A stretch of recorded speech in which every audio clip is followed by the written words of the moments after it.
Hello and welcome to the Wisden Cricket Weekly Podcast. Just when you thought it couldn't get much worse, West Indies thumped England in the final test of the Richards Botham Trophy to claim the series 1-0 to extend England's recent run to one win in the last 17.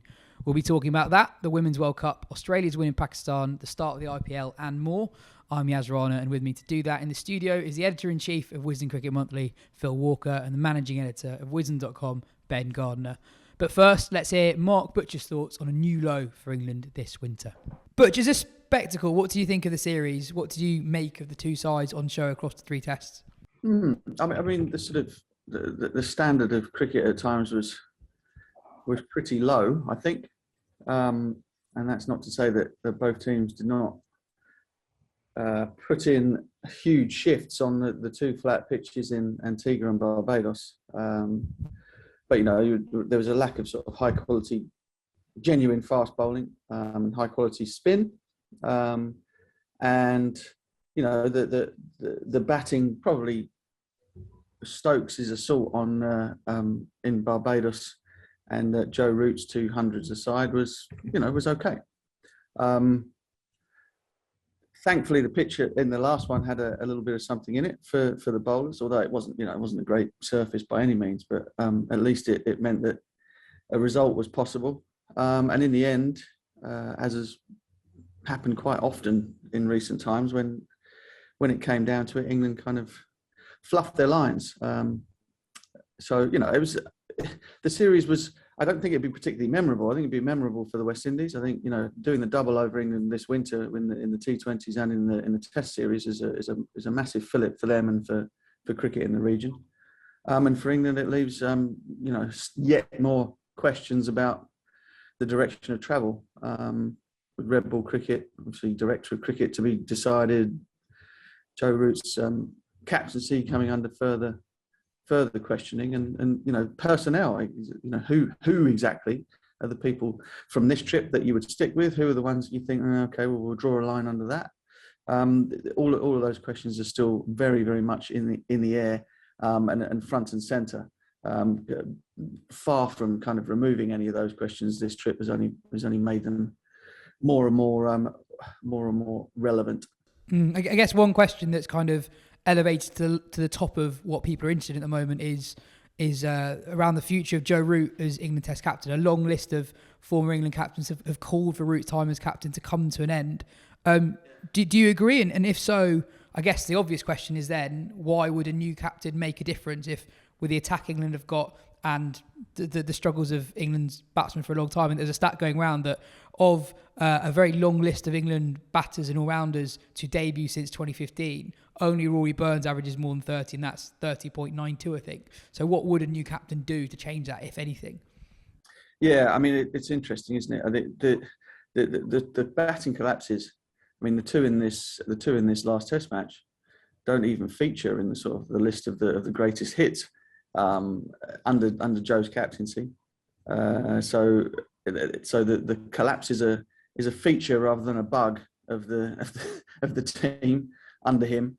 And so I'm astounded that he still thinks that that he wants to continue. I think that there was a period there on the third morning of the game when Josh De Silva was batting with the tail, and it was really bad.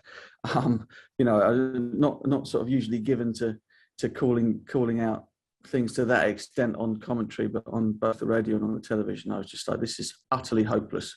What's going on out there at the moment? Nobody seemed to have any idea what was going on. If you turned up in the ground, you didn't know who was the captain of England on that morning, you'd have struggled to notice. You had Dan Lawrence running around the place making suggestions, the bowlers and fielders not knowing what was going on in terms of the last couple of balls of the over. It was just bad. And we've seen that before with England in similar situations under Joe's captaincy. So look, I honestly think that it is time for him to go. And I say that reasonably reluctantly because I think he's a terrific bloke. He's obviously a very, very fine batsman. But I just think the time has come that when the same things keep occurring to your team on your watch, even given that batting collapses are not his fault, But if they become a feature of what happens in your team and under your captaincy, then the time has come for it to change.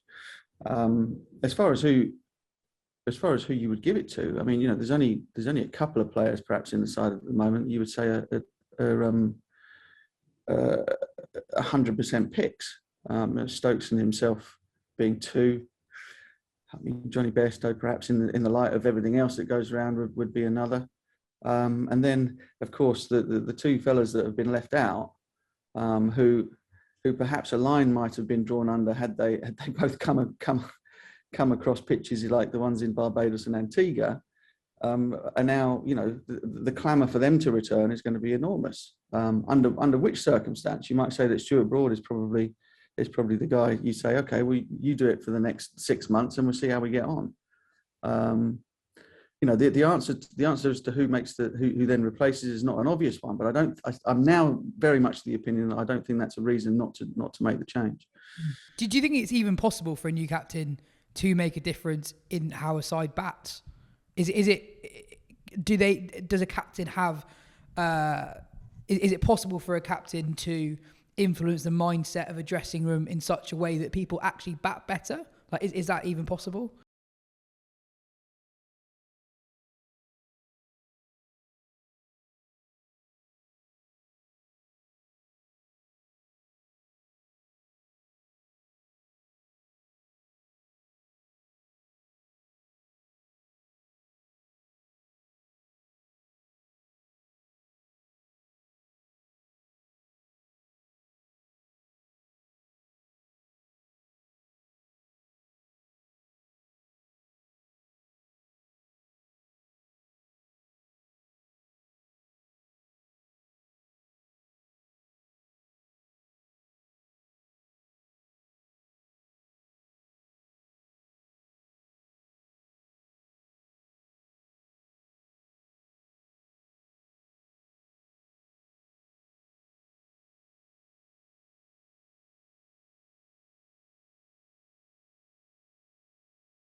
Then, other than the most obvious answer to this question, can you put your finger on why England are so prone to these collapses? Like, what happens in the dressing room when these collapses are happening? From the outside, it looks like there's something contagious that spreads among the dressing room when one or two wickets fall.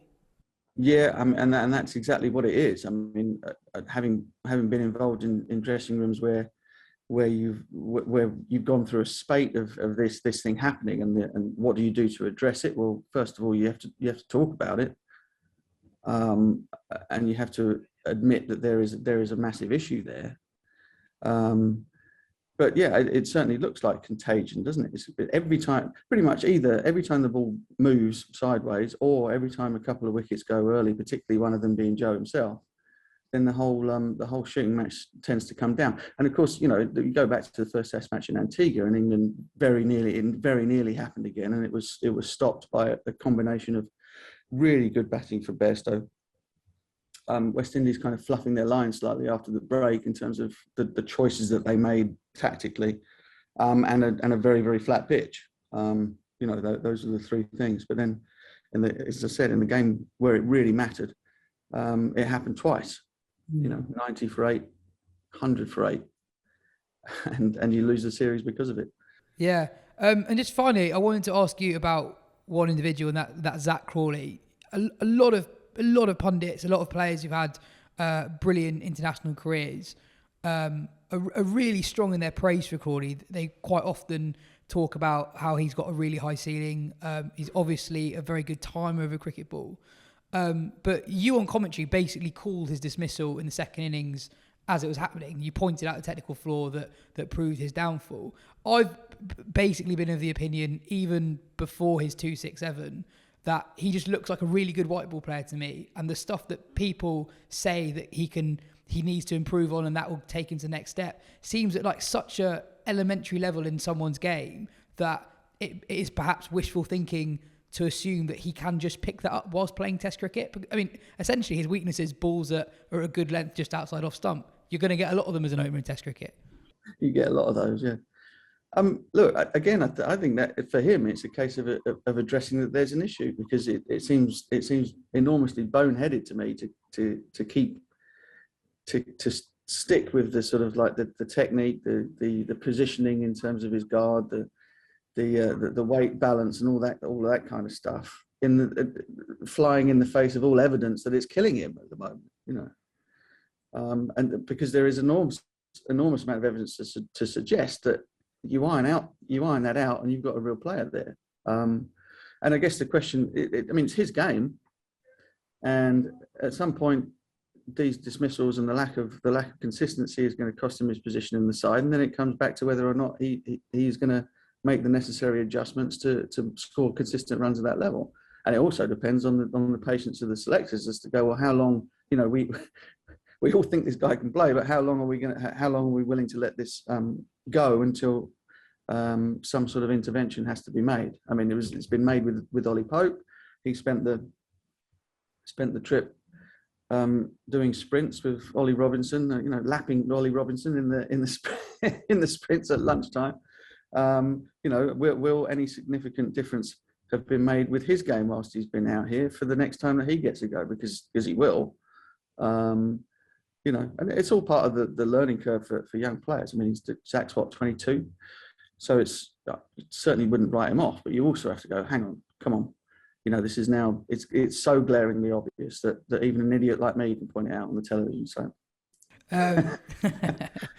you said it. And then finally, quite a few commentators at the moment are putting their hat in the ring for the managing director role. You gonna join them? Well, mate, it would mean I have to stop doing this. So never. Yeah, this is one that I really hope people are watching on YouTube rather than listening to, because Butch's background is quite something at the moment. Anyway, cheers for your time, Butch. Chat to you soon. Phil, we'll talk about what West Indies did right in a bit, but they are a side who have only beaten Bangladesh twice, Zimbabwe, Afghanistan and England twice in the last 5 years. They're ranked 8th in the world, and for all the talk from the England camp of progress and development even in the last few days, what are your overall thoughts of how that tour's gone? As deflating an end point as I can remember, really, in a long, long time. I felt like the Ashes was a sort of paradigm of crapness, and certainly I found that on a level of being a fan quite hard to stomach. That pathetic wheeze at the end at Hobart was hard to get your head round. The shockers at Sydney and Melbourne too, at certain points. But this feels more abject because Australia are formidable against everybody really at home when all their players are fit, but this is a different proposition. There was a sense that Root was playing his final hand, really, and he made some big radical decisions before the start of the tour, and he must have known that his captaincy future would be predicated on how this tour went. It is not completely unfair to say that there were one or two shafts of light through the first two games, although ultimately quite dispiriting because there was a toothlessness to England at crucial moments in both of those first test matches. The day 3 collapse at Grenada will go down in legend, really, of English cricket in the 21st century. They are now bottom of the World Test Championship. They are playing cricket with a complete absence of faith, self-belief. And I've been in this job since 2004. And this is the worst England side I think I've seen since then, and predating, going back into the late part of the 90s when things were structurally shambolic and in terms of personnel pretty grim as well. I can't remember seeing an England Test side as devoid of hope and gnarliness as well. How some individuals who do have talent, they value their wicket about as much as a 20p piece in their pocket, and it's very difficult to continue to try and present a rational case for some of these players when it feels like there is a kind of collective collapse that permeates through the whole thing. Yeah, I think it's interesting you say that this is the worst England team that you've seen since 2004 and perhaps even earlier. Not that long ago, England were on a really good run, Ben. They won 4 series in a row, became the first away side to win a test in India in nearly half a decade. There are obviously problems with the talent pool, but in that last year, England, they had the 2 best openers in the county game who were doing okay in Test cricket, but not spectacularly. They're out the scene at the moment. The 2 great young batting hopes of English cricket have been deemed unselectable at one point or another. This is a team that not that long ago was doing just about okay. They are playing well below the level that they're capable of. It's not as simple as these players just aren't good enough. These players might be good enough, but they are performing so much below, particularly the batters, what they should be doing in Test cricket. Yeah, I mean, there is so much wrong with what's going on, and they are just completely devoid of any sort of like confidence or ability to bat through a tricky period in tricky conditions, basically. And that especially showed in the identity of, I think, who caused England the trouble in that game, which was Carl Mayers, who was picked to strengthen West Indies batting and ends up taking 8 wickets in the game, bowling. And there's sort of a cruel irony in the whole thing that, you know, England have criticised, Joe Root's criticised county cricket so harshly for not preparing England's batters for the challenge of Test cricket. And this was as county cricket a bowler as they could hope to face on a pretty county cricket sort of wicket, where it was nipping about a little bit and he was bowling accurately but at no pace at all, and they just had no, they shouldn't have any, like, but you know, Ben Stokes sort of smashing one back on that first morning almost sums it up, I suppose, with that just a lot of them are just ready to try and hit their way out of a period like that rather than to block out of it. And you saw, like, you know, Alex Lee's kind of fair play to him, gets 230 odds and digs in for a bit, and that's like, you know, it's not something to shout about, but like it also showed that surviving for a period of time, even for the batter who is, you know, from a talent point of view, the most limited in that top 6, that it wasn't impossible, but it wasn't the willingness to do that. And then you saw that also with Leach and Mahmood on that first day as well. I mean, that's the thing as well, is that like it's not just, you know, 200 plays 290, plays 120 all out, leads by 10 wickets. It's not just that it's how it played out that England lost. If it had been Seals or Roach that had taken it, there would have at least been some solace that England had been undone by a very good bowler on a tricky wicket. It was truly shocking this time round. It's very rare to see even a barely mediocre red ball cricket team fail so spectacularly both times. Normally you get some kind of ultimately pointless rear guard in the 3rd innings or in the 4th innings when you're trying to redo some of the mess that you've made in the first innings.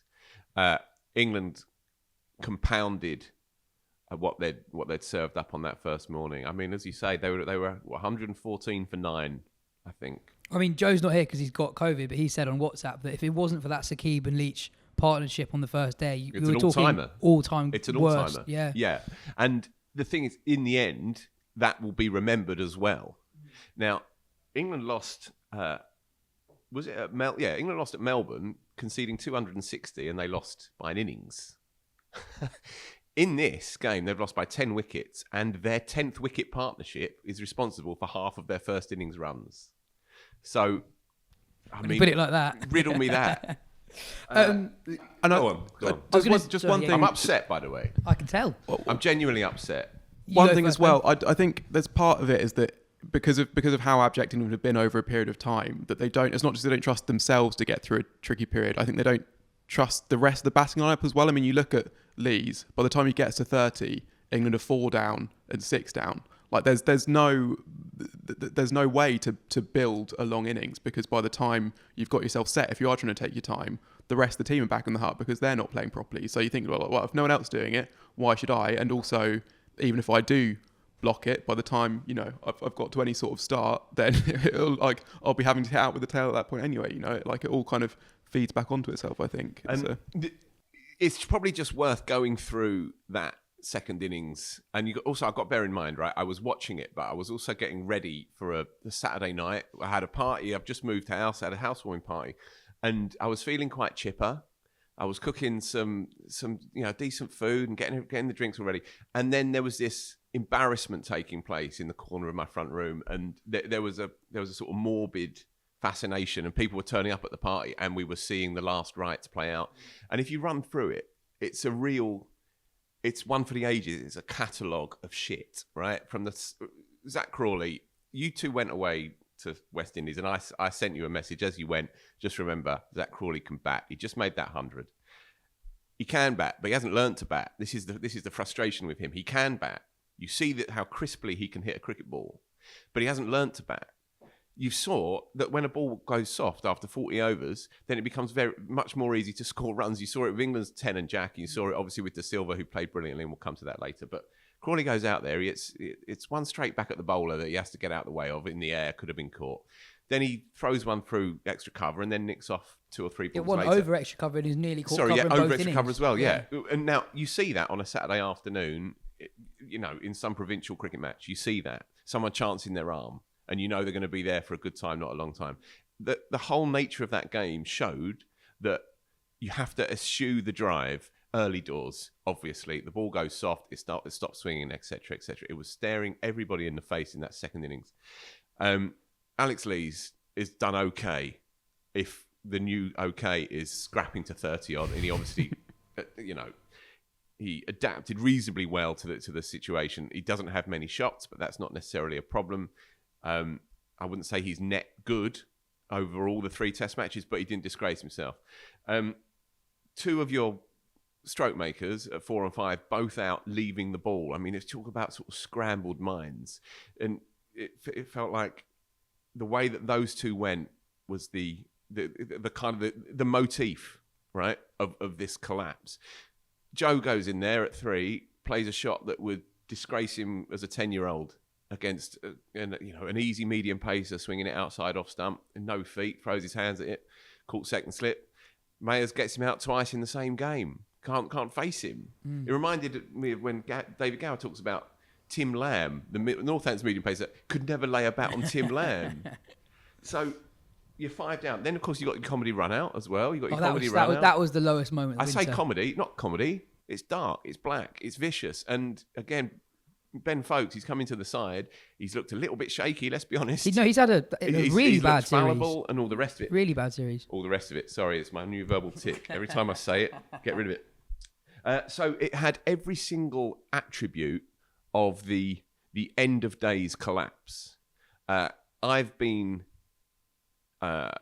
supporting Root as captain out of pragmatism, and because I think in general the captaincy role is fetishized, overplayed, overhyped a little bit, and he's not constantly picking the wrong team.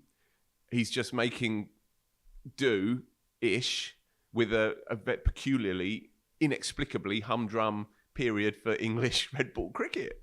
And we all have our theories because of that. But now that was your 4-0 at home defeat, right? That was it. And I'm afraid after a bit of reflection, I imagine that he will probably come out and say something. I know that he's already said that he wants to stay. I can't imagine that that's realistic. I would be very surprised if he's still in charge in 2 months' time. So I guess there are 2 things to the Root captaincy. It's one, England keep collapsing the bat, and the manner of the collapses are quite similar, but it's also the lack of imagination in the field at certain points of the game, letting the game drift. Obviously, England are losing that game regardless of what they do in the field, given how they batted. But taking over 2 hours to dismiss the last 2 West Indian tail enders on that 3rd morning was the beginning of the end, really. That was pretty painful. Not change, Wokes bowling, best part of an hour at the start of that day, not really creating a single chance. That was the beginning of the end, really. And going on something that, Phil, you said at the beginning of the show, when the decision was made not to pick Braun and Anderson at the start of the tour, Phil, you said that Root would have known that his captaincy was on the line in making that decision. I think some of the anger towards Root at the moment is actually some of the stuff he's been saying after the game. Like, it was just purely delusional from both him and the coaching staff, talking about positives. Marcus Trescothick said after day 3, let's not look too much into one bad day. But that's the 25th bad day of the winter out of 32 or whatever, like it's pretty grim stuff. Yeah, I mean, first of all, this test has been 2 bad days. I mean, the first day was also bad. And then there was a stat that I put up yesterday that England have had 3 tests since the start of last year where no batter across the whole team has made a half century, and that had only happened in once in 16 years prior to 2021. So it's not, obviously it's not one bad day. It's a ridiculous thing to say. And what can Scott say? Is he there as sort of like a party temporary coach where no one's really sure of their place, going to go out there and lay into the team? I mean, that's what obviously the media want and the fans want, is baying for blood, but they do have a bit of protection to do. I thought what was interesting with Root's post-match quotes was him specifically crediting the attitude, which almost made it feel like that almost felt a bit of like a veiled thing about Broad and Anderson. That was like part of the sort of the perhaps the thinking behind it, was that these two have been a bit disruptive. And Root saying, we've made great strides in our attitude, whatever that means. The only thing that kind of can mean is that that the absence of those two in a way has prompted that, which is an interesting one. So yeah, I mean, I'd echo Phil in thinking that Root should go, but I don't think it's inevitable that he will still. Like, I think that, obviously there'll be a new coach coming. As much as Colley has thrown his hat into the ring to take on the full-time job, I don't think that's going to happen. And when a new coach comes in, they will, I guess, presumably clean shop in terms of coaching staff, and then it will be a bit of a blank slate, and it might be that they look at it and think like that will give the chance for Root. I mean, obviously Root is not in a strong position at all, but that new coach will have the chance to pick someone in a way, rather than it being it's gone on for so long with Root under someone like that. I'm not saying that would be the right thing to do, but I can see a path to that happening, which I think would be a mistake. Okay. I think can see it happening. And I do understand that. And after a few days' grace, after what we've just seen, the extraordinary nature of the times, with the ECB in total disarray, with no head coach, no boss, and a chief exec who's, halfway out the door and being shoved as well from behind. And all of that amounts to extraordinary unknown circumstances, really. And so into that, there is the possibility that Root, in the absence of any other feasible options, somehow holds on into the start of the summer. But under any normal circumstances, with these numbers, then we shake hands, we thank him for his service. He's done 64, I had a look this morning, 64 test matches, more test matches than any other England captain in history, more wins than any other England captain in history, and more defeats than any other captain in history. At least it's worth watching, folks, if nothing else, albeit from behind the sofa. But yeah, I can understand where you're coming from, but I don't necessarily think it is a done deal. But when every single opinion maker of note, not who just sits around the room at the Oval like us, right? Atherton, Hussain, all the big Vaughan, boys. And Atherton went in hard on him after the Ashes as well. He said he's got to go. I thought Atherton said something slightly curious, that he baffled that Root felt like he had the right to carry on. I don't think Root is necessarily sitting on his velvet throne in the dressing room. I think there is a strong sense of duty with Root. It doesn't look like he's especially enjoying the job, but I do think he probably looks at it, and there's an element of thinking, well, I do need to do it because who else can do it? Bizarrely, I was thinking about Root clinging on to the captaincy in kind of juxtaposition with Ash Barty's retirement from tennis, because Ash Barty plays a solo sport. She's done what she has to achieve, and she thinks it's right for me to quit because I've done what I wanted to do in the game. Whereas Root, I honestly don't think he really wants to do it, but feels like his obligation. How many players in this England team can you confidently say will start the summer? There aren't that many. No. There are very few captaincy alternatives. I mean, I guess we should go on to that. I mean, well, Stoke. So you go. Just say, because you're about to mention Stokes, and that's one of the other things that makes these times unusual, is that normally when an England captain's position was this precarious, there would be movements from behind the scenes from those under him in the dressing room, sort of like jockeying for position, a bit of whispers and that sort of thing. But that won't come at all from Stokes, basically, because of how intensely loyal, and specifically intensely loyal to Root he is. Like, he, I don't think, has any ambition. I mean, he might, like, if Root were not England captain, he might well have ambitions to take on the role and to give it a good go. But I don't think he has any desire to be seen as sort of usurping Root from that position. And in an ideal world, he wouldn't want it, right? In an ideal world, he might end up being persuaded to take it, but it will take all the arts of persuasion by whichever Mark is put in place to try and make these decisions at some point. If we're going to run through, should we run through the options? Well, I just want to ask Sure. on Stokes. Isn't he kind of Tottenish by association? If this was a football club, Root's the football manager that's about to be sacked. Isn't Stokes the right hand man? Isn't it like sacking an unachieving football manager and then appointing the assistant? I mean, England have these stroke makers who are underperforming. Stokes is one of those players. Why would you expect anything different, at least with the bat, with Stokes in charge? Also part of the selection committee as well, and won't be overriding Joe Root, but it's a very kind of collegiate approach, and they obviously know each other inside out, so they will be collaborating on decisions for sure. And that's before you even get into him coming back after a year out. I scrawled some angry nonsense down on a page this morning as we were coming in here, and that was one of the points I made about Stokes, that it's not unreasonable to see that he is indelibly a part of this era as well. And I don't think that's unfair to put that against him. Stokes is the populist pick. Would you agree with that? Yeah, I mean... And the most easily rationalised? In that he's the only other person properly sure of their place in the 11, yeah. Literally? Yeah. Yeah. Yeah, he's the most likely to be asked to do it. The towering problem is that he doesn't need it or want it. He's already an immortal cricketer.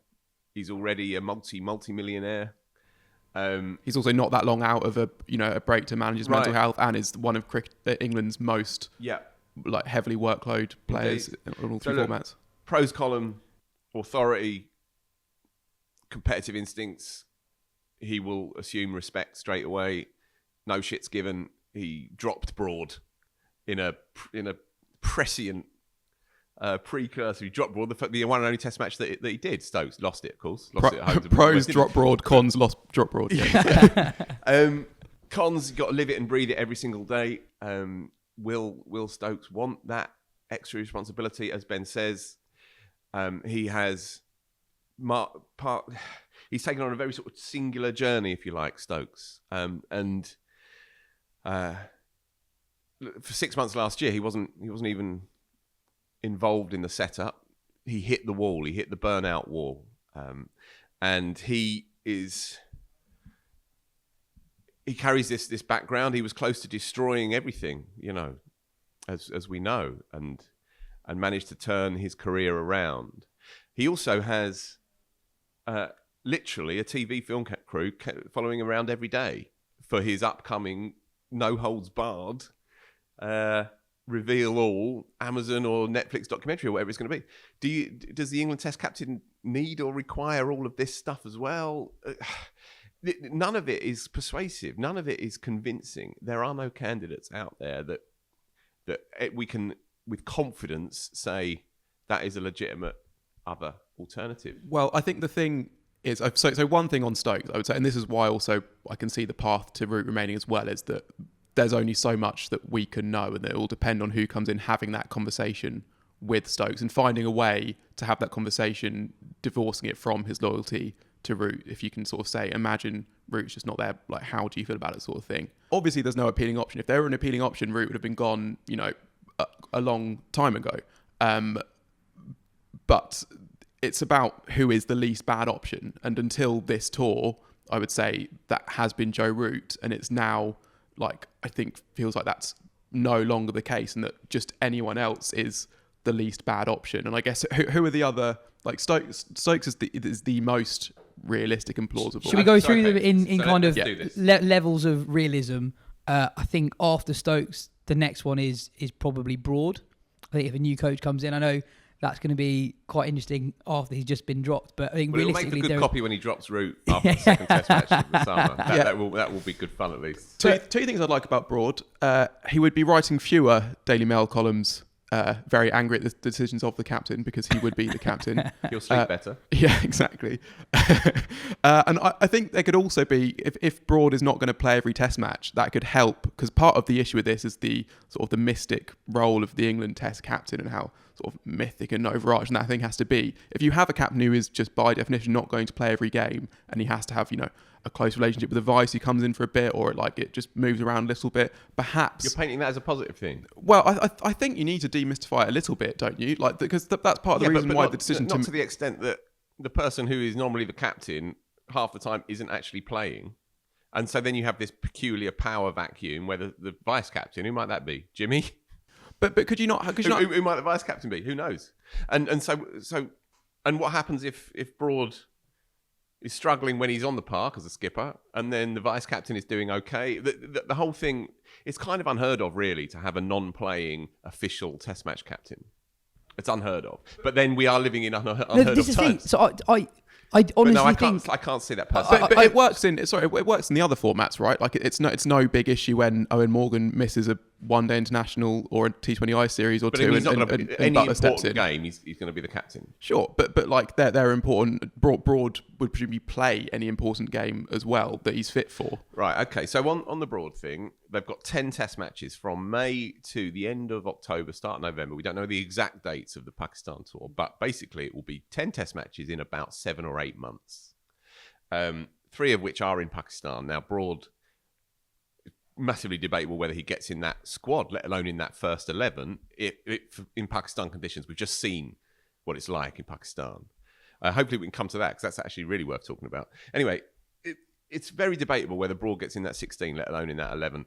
Plus, as you say, it's unrealistic to think that Broad, who will be a month shy of his 36th birthday, come that first test match in May, will be playing every game. And so do you give it to a bloke who is in and out the side, who is the best part of 36 years old, who is a bowler, who clearly relations with their best 2 players, or their most complete 2 players in Root and Stokes, relations are not quite tickety-boo? Do we really go down that road? Do we give it to Broad because he has the experience, the self-regard, as Andrew Miller put it in WCM, the necessary arsiness to take the job on? Do we give it to him? There is just about a case to be made, for sure. But my word, it's a flimsy one, isn't it? Don't get me wrong. I completely They're all agree. flimsy ones. They are all flimsy. But sure. so I think... So, I mean, a few weeks ago, I was criticising Broad for what he's writing about and the implications in what he's writing when he got dropped from the squad. But what do England need right now? They need someone with more imagination in the field and someone with the authority to stand up and force some kind of culture change about in how England go about batting. I know Broad as a bowler might not have a leg to stand on in that, but he's one of 2 players involved in English cricket who are part of a successful side. I think I can't see anyone else doing that, basically. I think Stokes is guilty by association with the current era, and then all the names that we'll come on to from the county game that come in, like either a Sam Billings or a Tom Abel. It's like, what? There is so little there to suggest that they would do the job. That first of all, they don't at all get in the side on merit. Maybe Billings, but Abel definitely doesn't. And then who are you left with? You can't, who else is there? And also, these guys are captains of successful county sides in some cases, but there's not been a huge...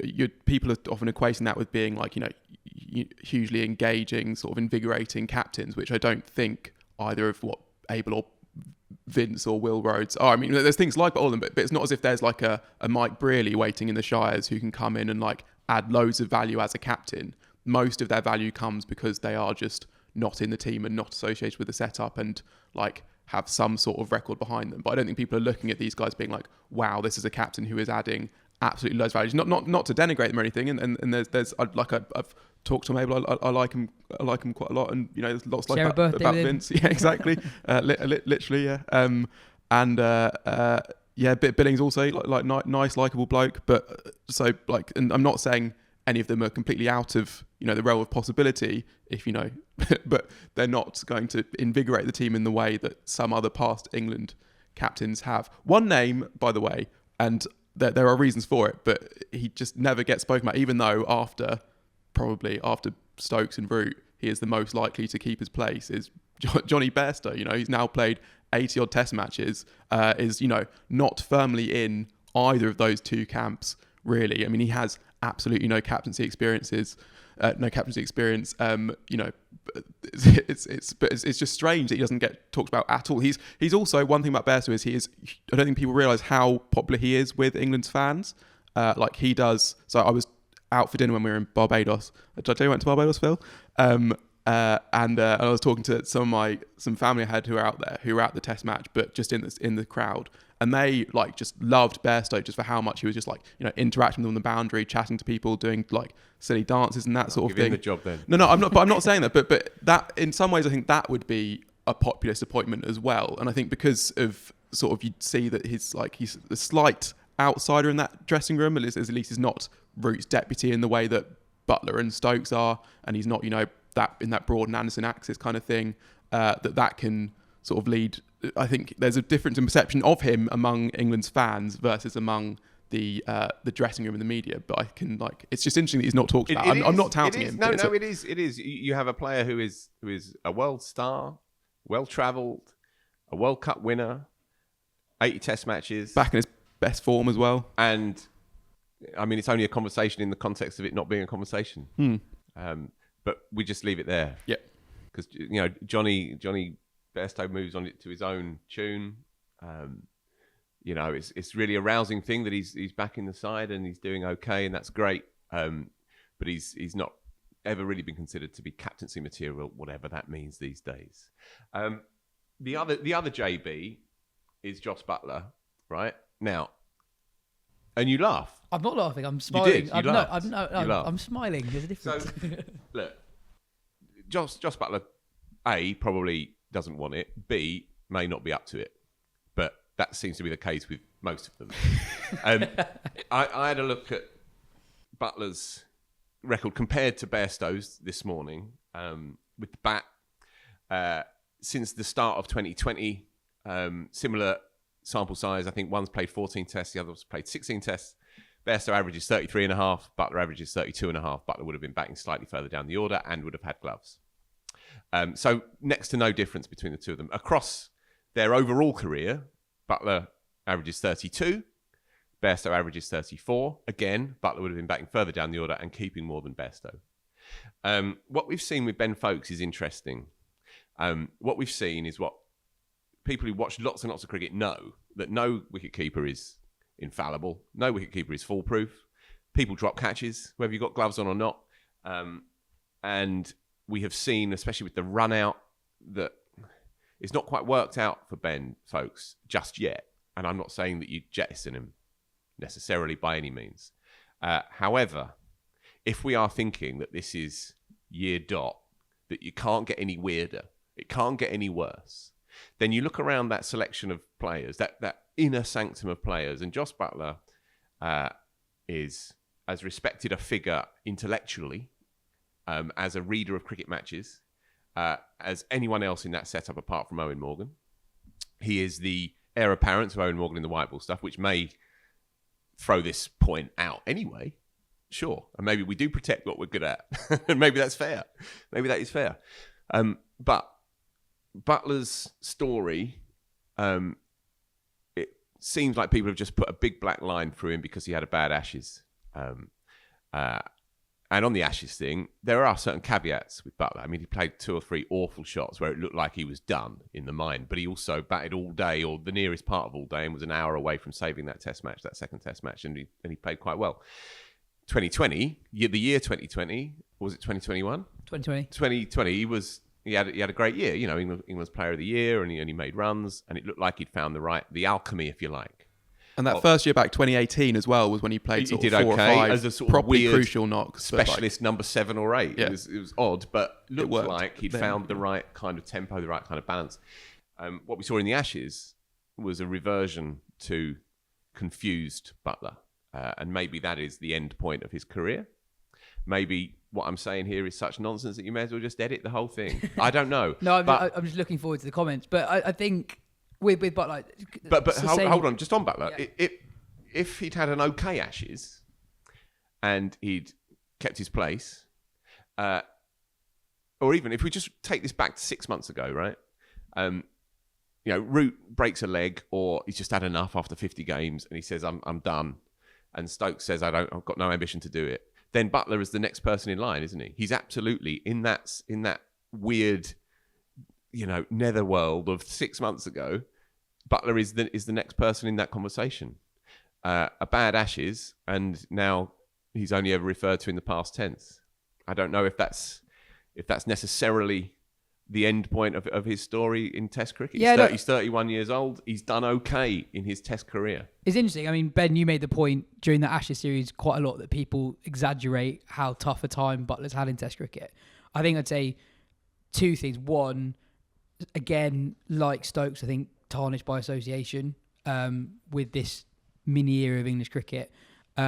And also, I do kind of buy the Mark Ramprakash line that he wrote in The Guardian during the Ashes, where I don't think Buttler has ever really learnt the tempo to bat in Test cricket, and he's kind of got by because of his immense talent. And if he's never quite grasped that as a batter, and you've got a failing batting unit, I don't think he's the right person. I know we're talking about a lot of flawed candidates. Yeah. But I do think he is slightly more flawed than most of the people we've talked about. Yeah, sure. And that Ramps column was excellent and persuasive, and felt like it was the final point on him. Ramprakash, incidentally, new WCM columnist from next month onwards. He's had a good few months as Ramps, to say the least. So that was a very persuasive column, and it was founded in hard-nosed technical analysis, absolutely. But it's interesting that we are now getting excited about what Johnny Bairstow brings to the Test team for the next year or so, and their records are very, very similar, almost indecipherable. So perception goes a long way here. And look, I don't know. I mean, what one word from each of you? Henry asked, who is the least laughable option for the next England captain? Burns. Would you go Burns? The least laughable from the county setup. Sorry, so this is outside of the ones we discussed so far? No. Oh, well, the least laughable, and I think the most... I think I would say that Stokes is slightly more likely to be England captain that first Test summer than Root is, just about. So I think that's the most likely thing, I think. And it's not what they're asking. It's not laughable. It's Yeah, but the least laughable outside of the obvious candidates that we've spoken about. Well, Yaz said it wasn't outside the obvious. But we can run through some other not laughable candidates, as Phil says. Burns. I mean, in that Buttler 6 months ago weird time space, Burns would also have been in that conversation, I think. Say it's, before that series against India, when, England have lost their first series at home since whenever. Root still struggling at home at that point in time. Burns has just got 100. Leading run score in the country or something like that. Yeah, loads of runs leading up to that in the county season. Then that also becomes a conversation, and I guess we'll see what happens if he reels off 2 or 3 tons in the first 7 games. I would not be surprised at all to see him back in the team, and I don't think they're going to make him captain for that first game. But if there's a sort of stopgap, and he then has, sure, any guy makes 600s in a summer, then they're going to be an England captaincy candidate at this point. There's an added poignancy, I suppose, to this, or maybe just like a sort of real deep frustration that Joe Root, as you allude to, for 3 years he didn't make 100 in home conditions. It was averaging barely 32 or something in home conditions. This is the great Joe Root. And then he finally cracks it. And then he scores literally double the number of runs last year, or the amount of runs last year, to anyone else in the world. Gets back to basically top rank, makes 200s in 2 Test matches, back-to-back in West Indies, carrying on from what he did last year. And we're talking about him in terms of what a failure he is, in inverted commas. And that's the real frustration, because often a captain can't balance the 2 jobs. Often you expect to trade off the glory of being the boss against the average that you present with the bat. In this instance, he'd flipped it. He was playing better than ever before. And yet still we're sitting around here with good reason, but we're talking about him in terms of what he's failed to do. And that feels especially harsh at the moment. Yeah. Other candidates, I mean, Zach Crawley has in the past been discussed as future England captain. But the thing is, he is the most sort of I can fix him of any of England's cricketers, where a new coach will come in and see what Zach Crawley can do in the nets and how lovely he looks and thinks like, this is the guy to pin the generation around. Why not make him captain? I'm not saying that would be a good thing, but I'm just saying how are there realistic paths to these things? Who else has been discussed? Tim Delisle in The Guardian suggested Owen Morgan for England's next Test captain. That's not going to happen. Ridiculous. Slightly less ridiculous, possibly, or maybe not. No, I was going to say Moeen Ali. Obviously, he's jacked it all in, but captaincy credentials, captain England, still, I think, would add value to England's Test team if they could convince him that it was worth his time doing. This is taps into another thing, though. The primacy of the Test game in this country. We've always assumed its superiority over everything else. But a lot of these names that we talk of, we'll be thinking, I might just turn my phone off for a few days. I don't want to be hassled by anyone with an ECB email address. And yeah, Moeen's served his time. I mean, he would say thanks, but no thanks. If we were to get to this faintly absurd scenario where they say, how about it then? We just can't see it. I think we've named most people who play first class cricket. We're going to be listening to this thing, wanting some kind of clarity. The truth of it is that it's impossible to give it. It's impossible because there isn't any, and it would be arrogant in the extreme for anybody to say this is the answer with any authority or confidence. There's one name we actually haven't mentioned this whole time, which is surprised we managed to get through this far without saying... Jimmy V? Yeah. He lurks. You can't. You mentioned him in and among the other counties. The spectral presence in our lives. I'm just waiting for his double 100 in the second week of April and then getting carried away again. So, Phil, sorry, I think just to cap off the section, who do you think it will be for the first Test at summer and who would you like it to be? Like it, least hate it to be? Stokes and Stokes, on balance. On his shoulders. Stokes and Stokes. I think when everybody turns, all the big beasts turn on you and you make a decision like the Broad and Anderson thing and it backfires and he's already captained more times than anyone else and he's knackered clearly and that record is trailed. I don't think he carries on. I think if there were one or two really, really big hitters still in his camp, then... But my prediction for what it's worth is that it will be Stokes, and I think on balance, therefore, it probably should be Stokes. That's where I am as well, I think, just about. And you? You think it's going to be Root, don't you? I think it is going to be Root, yeah. Root and Broad? Yeah, Root and Broad, I think. I think it's highly unlikely they'll go back to Broad after dropping him, but... There is a part of me, in my heart of hearts, if it continues to be Joe Root, then I don't find that offensive or outrageous at all if it is Root, because there are a lot of mitigating circumstances around this. Sure, we've all been frustrated by the teams that he's picked. It's been a kind of collective question mark against the Brains Trust. Clearly, there was he played out all the classics in Grenada. The Broad and Anderson thing was a big call and it didn't work for him. All of these things absolutely apply. But he's also had the misfortune. He's a very unlucky captain.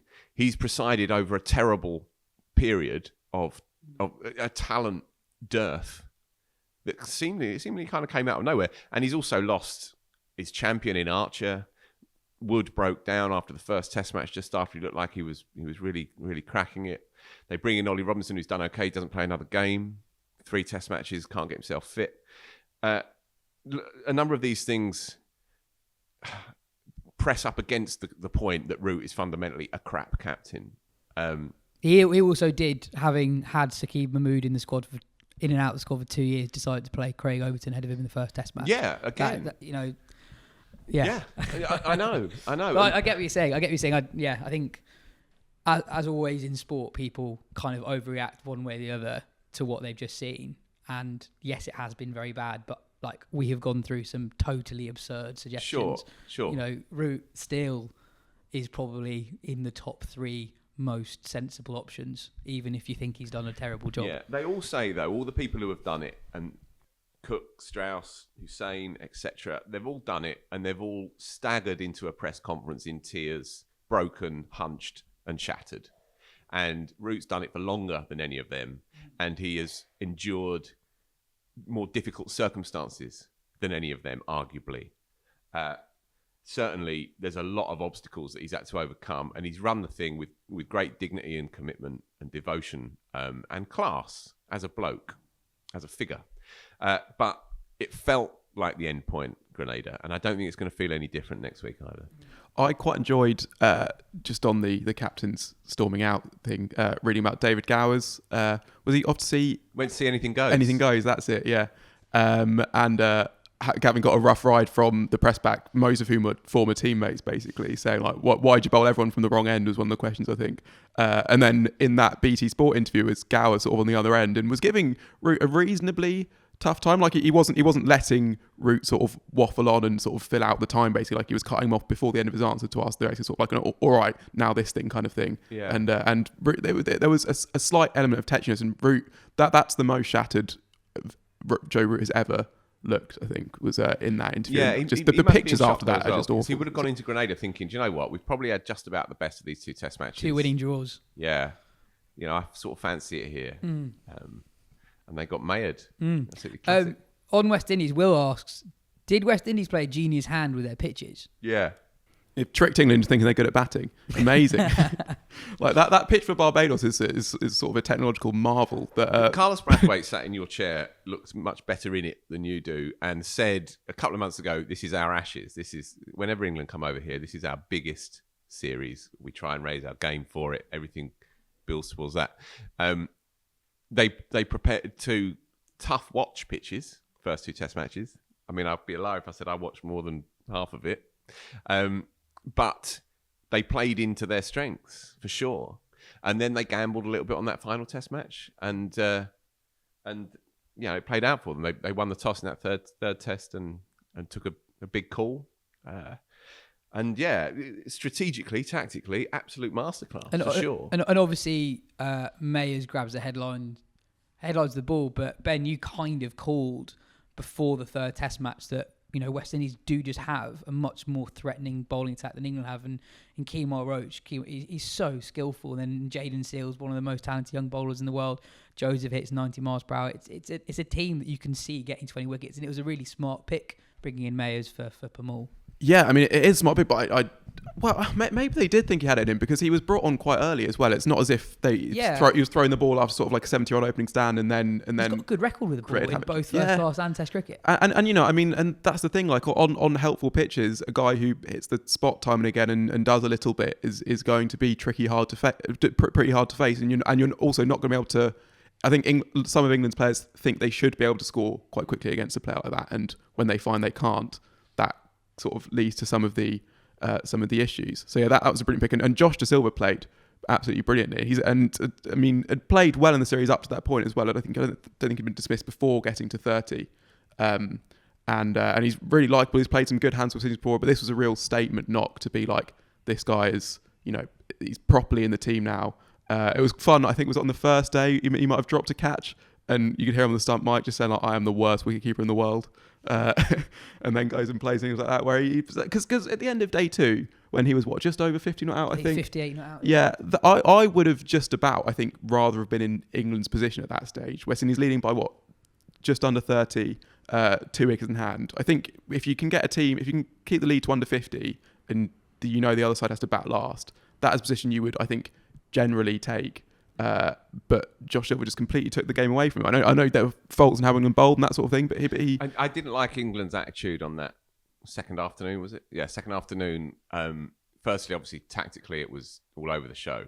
Just letting him have singles and so on. Clearly, he wasn't going to play outside of his bubble, and the ball had gone soft and pretty dead. So they didn't squeeze him. They didn't force him to play a shot. But I also didn't like the way that England was sort of playing around with it, conducting themselves as well. Kind of, you know, a few sort of piss-takey comments. He's playing for Reading career, and they were all kind of chirpy as well.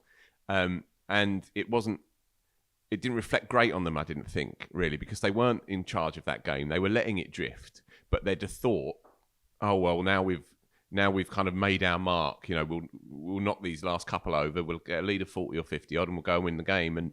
And what we've seen is that they don't have the right to feel like that, right? So they should have been a lot more respectful of the situation, you know, and really thought about their plans rather than just kind of wait for 2 mistakes to happen. Well, I'm sorry, when you're playing against a cricket team that is absolutely desperate to perform, desperate. This is their World Cup. This is their Ashes and all of that. They're not just going to kind of just whack one up in the air because big game's a good game. I think that was a big part of how he got to his 100 was he trusted the tail enders. On this wicket, I back Roach and Seals to be solid in defence, and he was very happy. I think they paid 6 maidens in a row at one point. He was just very happy. He's like, right, when the runs are on offer, I'll take them. Yeah. And he was very, very selective in the moments he attacked. One thing I do like about him, he's probably the most leg side dominant player I've ever seen. Like the balls that are like miles outside off stump that he's looking to flick to the leg side. His wagon wheel was quite interesting. And it's a great moment as well when he got to his 100. Yeah. He's 23-year-old from Trinidad, and he was at the crease with his best mate in the West Indies side, and Jaden Seals, only 20, also from Trinidad. And Seals kind of celebrated more than De Silva did, and De Silva was very emotional when he got there. And then there was that bizarre review that took place next ball, which was just quite funny when De Silva reviewed it only because he realised there were 3 reviews left, but still walked off the field before the decision. The TV showed that he hadn't actually hit the ball, had to come back. But yeah, I mean, brilliant for West Indies. As well, if you're not feeling glum as an English fan on a Monday morning, then if you look at this dispassionately, this is another rousing result for the World Game. I've spoken to respected heavy hitter English journalists in the past who have said to me, I can't see West Indies playing Test cricket in 5 years, 10 years. And they've said this for quite a long time now. Well, again, what we've seen is that the death of West Indies Test cricket is a premature obituary yet again. And in that respect, if you're waking up in Australia or in the subcontinent, then you're looking at that and thinking, well, that is a really rousing result for the game. And they are a batsman or two of class, light of being a good side. But these players come through. They do emerge. We hope that they play enough red ball games to be considered for that version of the game as well. But as you say, they have a kind of cohort of quicks that are interesting. And if you've got a couple of proper good quicks, and Jaden Seals is a potential star in the making, then you've always got a chance, and you've got resourceful cricketers who clearly properly care about the badge. They're not playing this for any other reason other than the age-old values that the West Indies cricket has stood for, and it was redolent of that to me watching this. And I thought having the only ground on the tour that had significant local support was quite fitting as well. It had a really vibrant, energetic crowd on the final day to celebrate that win. I thought that was pretty special. Can I say 2 things? One, just on the pitches, although it did work out as a masterstroke, I still feel like it wasn't actually deliberate, and that also it was the choice of the 2 cricket associations, the local cricket associations on the islands, rather than of West Indies cricket to have those types of pitches for the first 2 games. The Barbados Cricket Association, understandable, loads of English tourists out there want to maximise the revenue from that one test match. But unless it was really sort of need to know thing, Kemar Roach did seem genuinely quite dissatisfied with that pitch in that second test match. So I don't think that was a deliberate sort of like a rope-a-dope strategy, letting them think they're better than us, and then... No. But they adapted to what was in front of them brilliantly. Yeah. And Brathwaite's 5-day long rope-a-dope was, looking at it now in the context of the series, it was a magnificent effort. And just because it's a dead track, if history's told you anything about cricket, is that anyone can balls it up at any point, any time. Anyone can play a false shot. Anyone can have a brain fade. He did it for literally 600 and something odd deliveries, and 10 hours and more. So they adapted, thought on their feet, and played with great heart. Yeah, and I just wanted to say that to credit Phil Simmons as well, who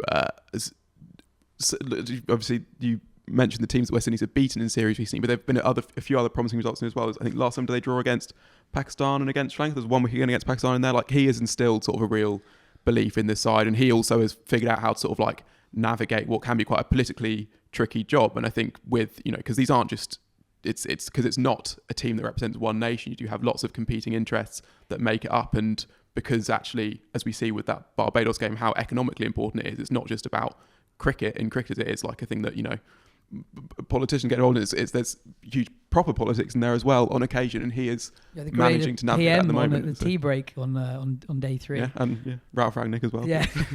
We're not going to talk about it today, but I'll just mention a couple of names, a couple of people who've thrown their hat in the ring for the next England men's managing director role. Rob Key and Martin Nicholas, two of the more interesting ones in the last couple of days. I'm sure we'll have plenty of time to discuss that in the weeks ahead. Moving on, Pat Cummins led Australia to a thrilling final day win over Pakistan in Lahore to seal their first series win in Asia in 11 years. I spoke to Taha earlier, who's out there for the series, about Cummins, the rest of the bowling attack, what's next for both Australia and Pakistan, Khawaja's extraordinary run of form and the overall legacy of the series. Taha, just how special was that performance from the Australia bowlers? 8 for in the game for Pat Cummins, Stark 4 for in the first innings and 5 for Lyon in the second. Very special, because it wasn't really about just one test match. I think the Australians said it as well. This was like a 15-day test. This was how that series was. And on those pitches, you had to be relentless across the whole series. You had to be patient. You had to bowl with heart. And the Australians did it. And they finally got their reward on the 15th day. They'd come so close in Karachi and just fallen short, basically. And so to pick themselves up and go again in Lahore and keep going and for the Quicks doing what they did in Karachi, doing it again in Lahore, where they excelled with reverse and managed to, induce another Pakistan collapse. That was special. And then when it came to the 5th day, it was about whether a spinner could finally stand up in the series, because that series was not about spin bowling. In the end, it really wasn't. Across both sides, you really didn't see much high quality spin bowling, and the pitches also didn't really allow for, I guess, extravagant turn. But Lyon came to the fore on the final day. He's a bowler who I think deserves a bit more love and respect than he gets. Australia have had a few 5th day struggles over the last couple of years, but Lyon is still an exceptional performer. I thought he bowled well in Karachi as well, and he delivered. He found some footmarks. He finally found a pitch that was properly breaking up, and he just put it in the right area. He always gives it a lovely rip. He changed his pace well. He found that beautiful dip that he always has. And he did his job, got 5 wickets, delivered the win. And Australia were just special throughout. I mean, we'll get to the batting, but yeah, their bowlers did the job in that 5th test as well. Yeah, let's get to the batting. Usman Khawaja's having an extraordinary year. He hadn't played Test cricket for 3 years. He still hasn't played 50 Test matches yet. Made his debut over a decade ago. He's the standout batter in the world by an absolute mile in 2022. What's it been like watching him live? There's something weirdly comforting about watching Khawaja bat. What's been clear since he came back at Sydney in that test where he got the twin sons is that he's just at complete ease with himself. He basically, his test career looked like it was over, and he himself had said that, if I don't play Test cricket again, I don't play Test cricket. He seemed a man content, and he's got this chance. And he's just playing how he would want to. And what's so great is that he's 35 now. He knows his game inside out. He knows his strengths. He knows his weaknesses. And watching him you just know what you're going to get. And, as each innings went by in Pakistan, you kind of stopped paying attention to the shots he was playing. You started paying attention to the scoreboard and the records and the stats he was breaking, because there was just a comfort in it. You didn't really have to watch the innings. You knew exactly what you were going to get because you'd seen it a couple of innings before. The way he would kind of, he could get some runs off the new ball. He'd hold off against the reverse swinging ball. And he had an immaculate technique against spin, and he nailed all the spinners with complete ease. Was brilliant on the sweep shot. It was magnificent to really watch. A really high class operator who, had been away from the test game for too long, really. And it's good to see him get this chance and really take it. And he was dominant from start to finish. His lowest score was an unbeaten 44. I mean, that is remarkable. He had luck. There were drop chances in his final innings. He was bowled off a no ball on 31. But you kind of deserve that when you go and make a count afterwards. This was the Khawaja series, and of course, let's not also forget the kind of romance of it. Born in Pakistan, coming back, and he was adored by the fans here. There was a moment, of course. his low point in the series would have been when he dropped a catch late in Karachi, and the crowd started ironically chanting "Khawaja, Khawaja, Khawaja." But that was the only time he made a mistake in that series. He was magnificent. How good is he? His record now is exceptional. His average in Test cricket, having nearly played 50 Test matches, isn't that far off Warner's. And in terms of kind of big moments that impact a player's legacy, twin hundreds in an Ashes, and now being the standout batter in a huge overseas win for Australia. That was their first series win in Asia for over 10 years. It's kind of like when you were watching him, was there a realization? Was there almost a thought? Where's this been? I mean, Ricky Ponting gave an interview with the great cricketer a few months ago where he said Usman Khawaja has been the best 6 batters Australia have had since he made his Test debut in January 2011. He should have basically played the entire way through. Do you get that sense from having watched him bat for days and days in Pakistan? Yeah, it's a weird one to talk about. Khawaja, just because of such a stop-start international career, but a weirdly stop-start one in that, he's been in and out, and yet, when he was last dropped, he's still someone who averaged 40, so it's an interesting international career in that not only in Test cricket, by the way, in ODI cricket, if you look at his ODI record, it's a very excellent one, but he's been squeezed out by other players who've done well, and when you try and see where he could have come in, it's also kind of difficult. And when he was last dropped from Test cricket, I guess there was logic to why he'd been dropped. You remember that he, Labuschagne came in and did so well, and you couldn't drop him, and then Steve Smith came back after he had had a concussion, and so I guess the only option was to either drop an opener or drop Khawaja. And I guess in hindsight, you probably should drop one of the openers and kept Khawaja. So it's been a strange career, and it's still hard to really sum up where he sits among the great Australia batters that there have been. But the exciting thing is that there's still room to see where this goes, and that this is there's still maybe a couple years to go here where we can really see Usman Khawaja have that kind of late career run. That would be quite exciting to watch because he is such a lovely player to watch as well. What was the response like in Pakistan to defeat? Despite the result, there were some huge positives, I thought. The arrival of Abdullah Shafiq and a breakout performance from Naseem Shah in the Lahore Test. I mean, everyone knows how exciting he has been. People are aware of the prospect that is Naseem Shah, and he's had good moments as a Test cricketer, but I thought this was something different. He, arguably outbowled Shaheen there in Lahore. Yeah, there were definitely some positives. I mean, if you look at Shafiq coming in, doing excellent. Imam ul-Haq obviously got 200 Rawalpindi, where the caveat will always be the pitch, but he still got 200. So a new opening pair came in, did well. Most of the batters all did pretty well, apart from Fawad Alam, who had real struggles against like the full swinging ball from both Stark and Cummins. But yeah, most of them all averaged pretty well. I think the disappointing part for Pakistan was the spinners, Nauman Ali and Sajid Khan. You never felt any sense of real jeopardy when spin was on. And to be fair, this was across both sides.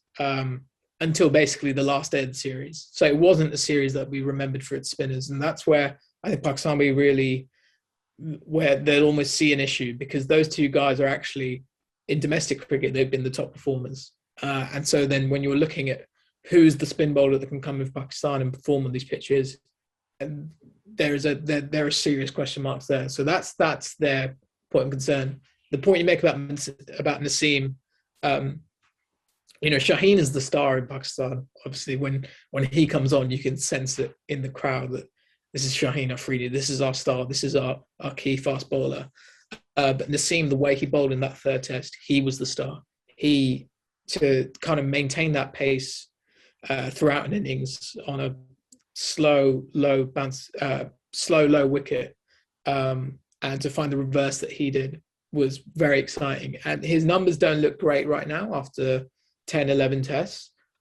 But I think the point still stands that he is a really exciting talent, and what you kind of hope for with the pitchers in Pakistan is that they'll give him help with reverse, but you also want to see these quicks be able to have some help with the new ball as well, because they are so special and they could be very special. What's next for Australia? As I said earlier, it's their first win in Asia in a very long time. They've not played that much away Test cricket recently. It's been hard to gauge where they're at as a side. They've had their 2 defeats at home to India in recent times. They just haven't played that much Test cricket, demolished England, but we know that doesn't really say a huge amount about where a team's at. What is next then? What do you think they can achieve under Cummins? Yeah, I think they are still a side that's kind of hard to gauge. One thing I would say what impressed me the most was to go from that Ashes series where everything is fast forward, the tempo was a different level, to go from that to then have the discipline of the subcontinent where you realize that this is not going to be like the Ashes. This is not going to be where you take 5 wickets in the first hour and you've basically won the game. You had to be patient. Rawalpindi, they took 4 wickets across 5 days. That could have been incredibly disheartening. One of those was a run out, by the way. But they got over it pretty quickly, and were excellent in Karachi and excellent in Lahore, and they were just kind of relentless and patient. And that extended beyond the bowling, that extended with the batting as well. I thought they were kind of disciplined, especially in Karachi when they batted for more than 2 days, basically. And what I do like about this Australian side is, especially if you look at that top 6, there's a nice blend of experience and youth, where you've got Khawaja, Warner and Smith, but then you've also got Green, Labuschagne and Head. And so 3 guys in their 20s, 3 guys in their 30s. But look, it's still hard to gauge because their next series will be Sri Lanka, I think, in July, 2 tests. And when you think about the subcontinent, you think about the spin challenge, and really they didn't really have a spin challenge here.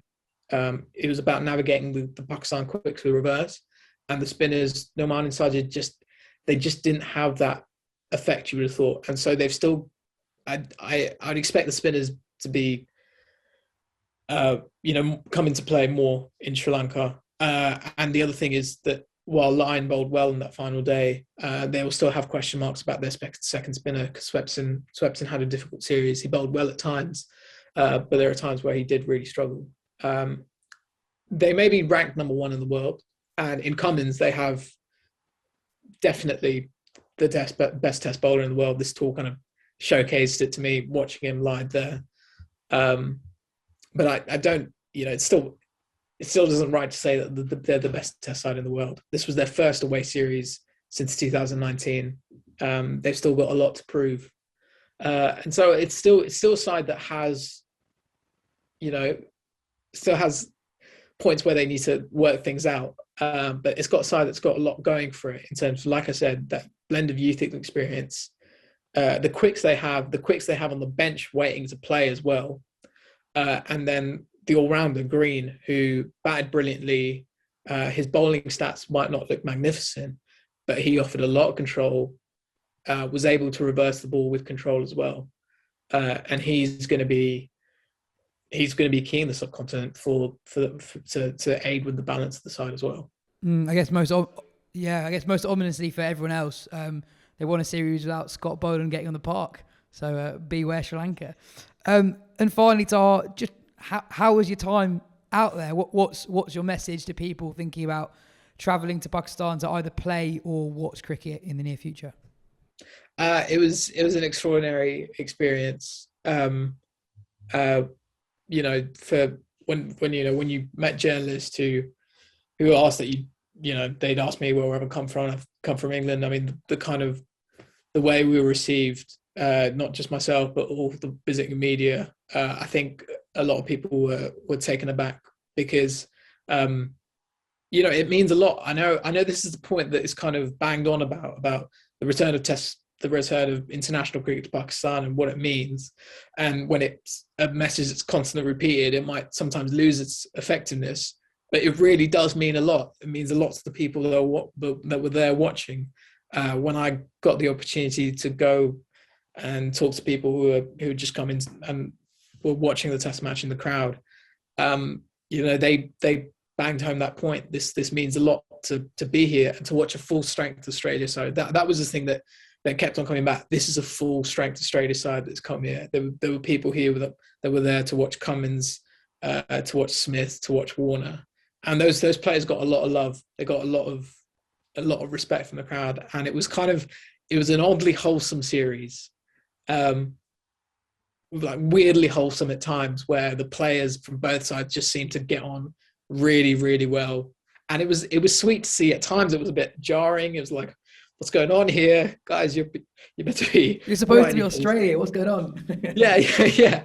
But it was just it was probably not articulate it that well, but it was an excellent series, and it meant a lot when you were there at Karachi at the finish of what was just an incredible last couple of days, and the kind of the reception the Pakistanis got, when Baba was walking off after he made 196, when Rizwan celebrated his century, and the stands that were next to the press box that were full and chanting their names, it kind of dawned on me, this is, these people are getting to see this after such a long time, getting to see their boys play at home and watching them perform like that. It was very stirring stuff. Nice one. Cheers for your time, Taha. See you soon. There was a thrilling end to the group stage of the Women's World Cup in New Zealand. India were playing South Africa and needed a win to secure qualification for the semi-finals. South Africa needed 3 off 2. Minion Dupree was caught on the boundary off Deepti Sharma, but it's a no ball, and an incredibly marginal call as well, leaving South Africa needing 2 from 2, which they did get off the last ball. So heartbreak for India, finalists in 2017, and without Hulan Goswami through injury, and their defeat meant that West Indies made the semi-finals, qualifying 4th place. They'll play Australia. Elise Perry is an injured out for that semi-final. England's run at the end of the group stage saw them qualify for the final 4. They will play South Africa. England were in a bit of bother against Bangladesh before Sophia Dunkley hit 67 from number 6. A really important knock, actually, especially considering that England were fielding quite a long tail with Catherine Brunt at number 7. There was another 3 for Sophie Eccleston and a 3 for Charlie Dean as well. Kat asks, if England beats South Africa in the semi-final, what magic touches do they need to draw out to beat probably Australia in the final?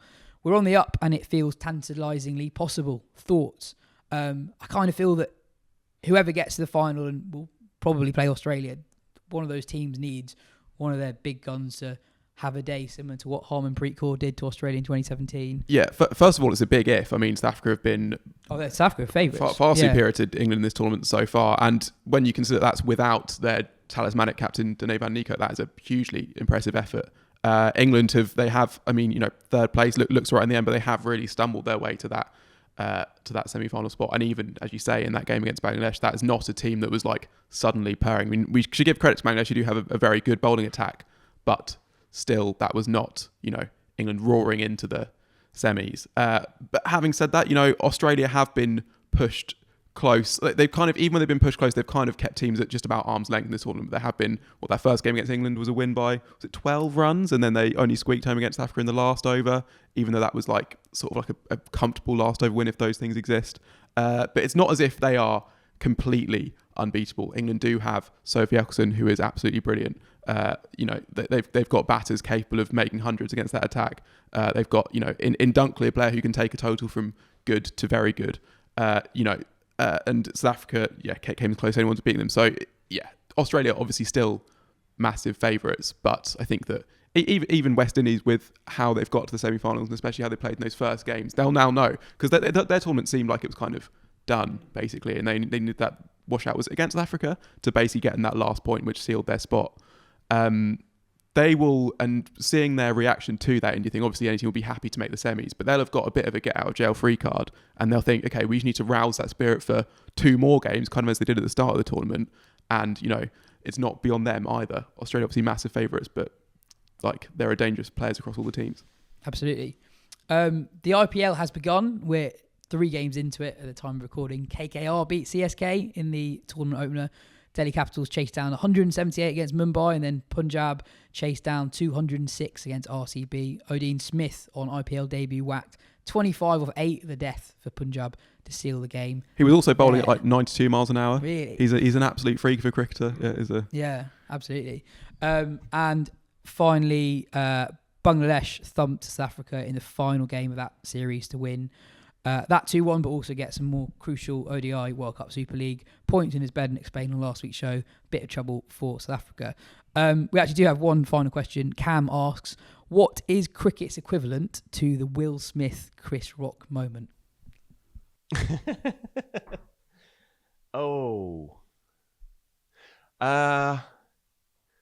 Simon Kasich sticking Michael Clark up on the hooks of the dressing room because he wouldn't sing the song and he had to get out, giving him some grief. A couple of on-field things, wasn't there? Was it holding, kicking the stump out of the ground, I suppose, in terms of shock value, in terms of like, is he actually going to, oh, he has done it sort of thing. Yeah, nice. Mark Eilert and Robert Croft had a fight on the pitch. I think it was those two. Really? I think it was those two. Essex's Mark Eilert and Glamorgan's Robert Croft. I'm pretty sure it was those two. Yeah. They had a tear up on the pitch. Bit different, but since we already mentioned him, Ramps, was it here, sort of with his shirt off, yelling at the crowd? Yeah, shirt off, hurling it round his head, running round the boundary after he'd been given a bit of grief. I can't remember if it was here or maybe at Lord's. I think it was against Middlesex for Surrey. Marlon Samuels had a few of the few people, but probably the most famous is the Shane Warne one during the BBL, where it's sort of like I think the line was, oh, you're gonna push more people, Marlon, sort of thing. Yeah. Well, you've got the Dennis Lilly Javed Miandad set 2 as well, with that great photograph, Lilly being restrained and Javed about to wrap his bat round his head. Yeah, you got Mushfiqur like nearly punching or like threatening to punch his teammate. Yeah, that was great. In Bangladesh, that was pretty good. Inzamam, marched into the crowd. You got loads. Yeah. We got one question about Will Smith, and I was going to make a joke about the Durham captain and whether he could do a job for England. Excellent. Well, I think that is all we've got time for on today's show. Cheers, Phil. Cheers, Ben. This has been the Wisden Cricket Weekly Podcast. Thanks for listening. We'll be back next week. Cheers.